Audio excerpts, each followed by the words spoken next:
Hello everyone, I'm Anuj Jaggi and I'm a legal intern with Lexis and Company. And this is the second video of the topic, the environmental law. And in this video, I'll be talking about the Environment Protection Act of 1986. So it was the Bhopal gas strategy which necessitated the government of India to enact a comprehensive environmental legislation. This is an umbrella legislation that consolidated the provisions of the Water Prevention and Control of Pollution Act of 1974 and the Air Prevention and Control of Pollution Act of 1981. Within this framework of the legislation, the government established pollution control boards (PCBs) in order to prevent, control, and abate environmental pollution. So further, in the ancient and the medieval writings, Kautilya stated that it is the dharma of every individual to protect the nature, and people in India worship nature in different forms, like for example trees and plants like people Tulsi, and water for Varun Dev, Ganga. Second is land, Bhumi Pujan, animal like Nag Panchami, etc. Under Sikhism, consider every creature to be considers every nature to be of God, and hence focus on conservation and protection at all costs. Under Islam, Quran and teachings of Prophet Muhammad handed down in the Sunnah as also in Ijma and Qiyas. Under the moderation of Islam, furthermore discourages self-indulgence, lavishing living, and waste.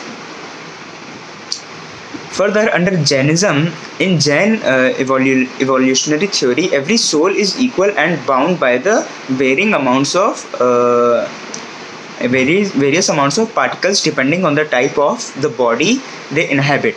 Human beings being the most evolved of all, having an inescapable ethical responsibility to protect them all.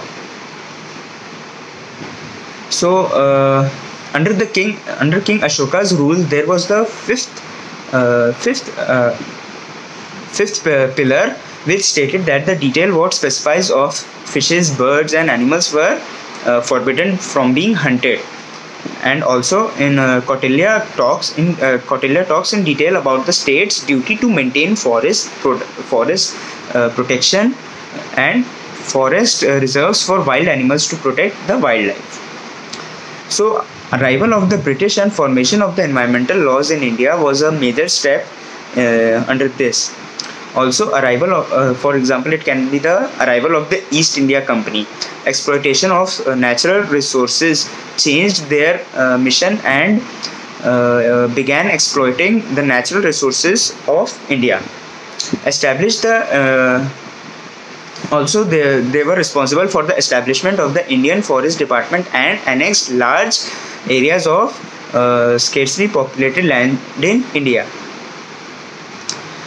Further, the British government declared its first policy on 19th October 1884 to implement this forest policy of 1884. The Indian Forest Act 1927 was enacted. The pre-independence period listed various acts like the Fisheries Act, the Factories Act, the Elephants Preservation Act, etc.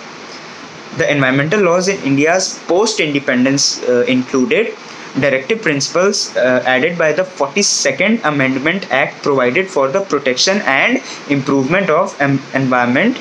Article 48A says that the state shall endeavour to protect and improve the environment and to safeguard the forests and wildlife of the country. Article 51 Clause G specifically deals with the fundamental activity or duty with respect to environment. It says it shall be the duty of every citizen of India to protect and improve the natural environment, including forests, lakes, rivers, wildlife, and to have compassion for living creatures. Further, the National Environmental Policy for 2006, its objective was to for the conservation of critical environmental resources, intra-generational equity, which is livelihood security for the poor, intergenerational equity, integration of environmental concerns in economic and social development, efficiency in environment resources use, and enhancement of resources for environmental conservation. So this was the basic concept and various acts and laws for the protection and preservance of environment, and under the environment law and under the Environmental and Protection Act.